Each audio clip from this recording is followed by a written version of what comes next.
My name is Charles Jonath. I am President and Chief Numismatist of VCD Auctions, Vegas coin dealer. Let's just rip the Band-Aid right off. Your grandfather started this show. Yes, he did. Sam Verdegas got it. Yeah, so my grandfather opened up a coin shop in Long Beach, not too far from here, a couple blocks away, in 1954, called Trader Sam's. And he was in that business. He decided with another partner to start the Long Beach show because it was close by. They found a venue for it, and it grew and grew and grew. And over the years, people started coming from all over the country to it, and later got sold to, I believe, I want to say Ron Gilio bought it, but you'd have to ask him. He's at Stacks. My history is a little shaky on that, but they sold the show once, I believe, to him, and then a few years after that, he ran it for a while, and then Collectors Universe ultimately bought the show, and they still own it today.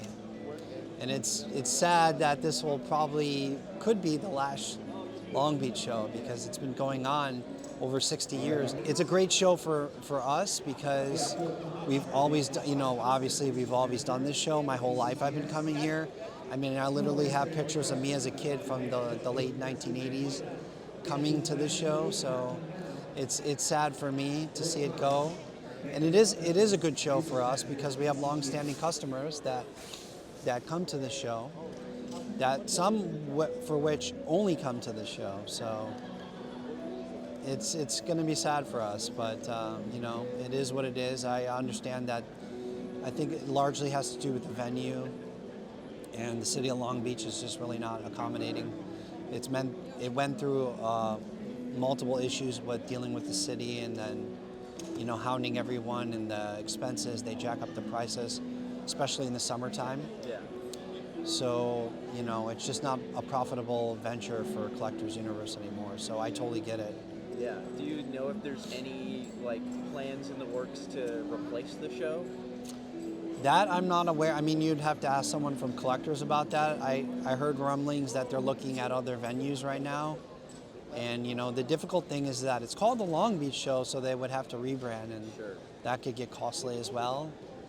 So, but I definitely think there's merit to keeping it going if someone can figure out how to make it profitable. Can you talk a little bit about what the show means to you personally? Yeah, I mean, it's been a staple in my life for so long that it's just going to be weird that it doesn't exist anymore. Yeah.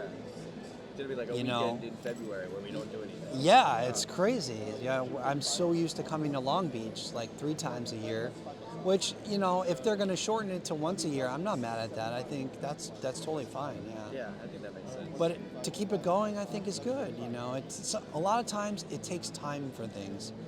And if you're going to be in business for something, you have to be able to ride out the low years, and then capitalize on the high years. Right.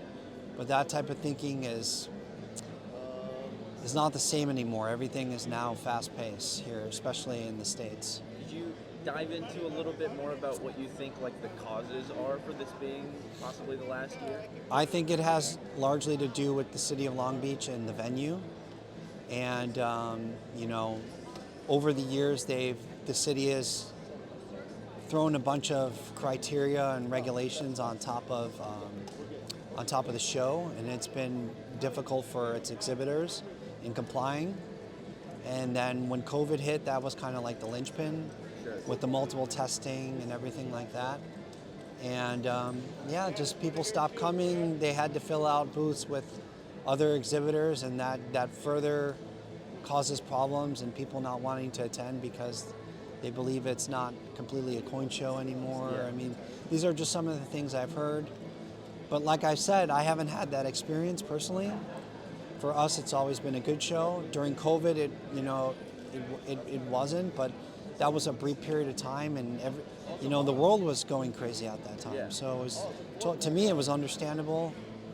Now this show has been great, and this February show so far, these last couple of days, it's been a great show for us.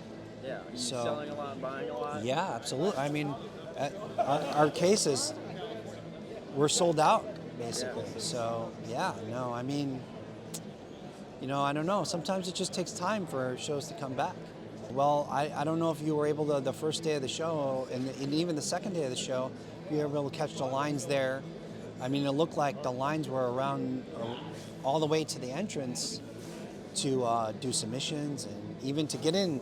The first day of the show, I heard that they had so many people waiting, it was a hazard. They had to start letting people in early. You want to talk a little bit about your next auction coming up? Yeah, absolutely. It's going to be, I believe, on the 13th of March. We have a World History sale, our World History 8. We have really nice choice ancient coins and some world pieces in there. And then coming up soon, we're going to be unveiling some very exciting auctions, which we'll talk about when I see you probably in Atlanta. Yeah. And another vintage bar sale is going to be posted upcoming soon. So if you like great vintage silver pieces and government assays, that I believe is going to post on March 3rd. So look out for that. You can find all of our auctions at bidnow.vegascoindealer. What do you have here? What's on the booth here today? Well, we just got in this half dollar 19th century proof, this half cent proof. The very cool coin. And we have a nice Overton there, the Overton 103. This is, I believe it's one of the finest graded 103s. It's a gem mint state 66 with CAC. Do you like gold or silver coins better? Oh man, that's hard to say. It depends on the type of coin. I mean, I think I have a tendency, my eye's more drawn to gold probably. Okay. It's just more exciting. I think a lot of people, there's something about gold and human beings. It's just, it's an instant excitement that you get Sure. from looking at gold. But I love silver coins too. I particularly love 19th century proof coinage from the United States. Yeah. I mean, it's just, stunning. There's good mint records for it. Everything's pretty much graded at this point. I think it's a real safe play if someone wants to put their money into U.S. coinage or collectible coins. The proofs are a good way to go. They're not. There's no secret hoard that's sitting somewhere that they're going to discover at this point. So, early American coins, I love. Do you have a favorite U.S. coin design? Oh my gosh, probably the flowing hair design. Flowing hair, yeah. like the very first dollar. Yeah, I just love that design. It's iconic. I bet it's iconic. It's even in our logo. I had it put in the logo. I've been very fortunate to handle some incredible flowing hair coins, particularly flowing hair dollars. And that's been a real joy for me and a pleasure because I just love that design. Yeah. I even like it on the cents. Yeah, that's not what I feel like most people would say, but I sort of agree with you. It's maybe not like the most intricate of designs, but it's definitely like... It's iconic, and there's like some patriotism. Oh yeah, absolutely, and it's like linked to with the founding of our country and our money and so many different things. Being some of I believe the first money that's divisible by 10. So that changed monetary history. What would you say is the easiest way for someone to get started with coin collecting? Oh gosh, start doing research. I would start by reading a lot first. Okay. You don't have to really necessarily even just jump into collecting. Start doing your research and looking at different options. And I do believe that you could collect at almost any budget. And if you're really well informed, the better it is going to be for you, the less mistakes you'll make, and you'll get a collection that you're happy with. And that's ultimately, that's what gets it started. Yeah, I started with doing a bunch of research. I mean, that's how I started. Yeah, it's kind of how I got into it. I don't even really own that many coins. Yeah. I just know a bunch about them and I love them, and it's like... Well, once you build up an appreciation for it and then you start developing your eye, you'll see you probably will wind up with a little collection of your own. You'll be like, wow, I can't believe it. Oh no, I spent way too much. Yeah, always, for sure. Last question. Yeah. Is there a specific coin that's like your holy grail? Like it's maybe super, super rare or maybe out of the price range, but if it came available, you'd probably go for it. Oh gosh, well, yeah, there's several. I mean, that's hard to say. I wouldn't say there's like one specific coin. I love Pioneer Gold, and recently what's known as a Horseman. It's a Baldwin 10, came up for sale, and I basically got outbid on that. You tried for it though? Yeah, Is it yeah. the one with the cowboys like on the Yeah, Bronco? yeah, yeah, So cool. yeah. So that $1794 would be another great coin. Humbert Slugs, Okay.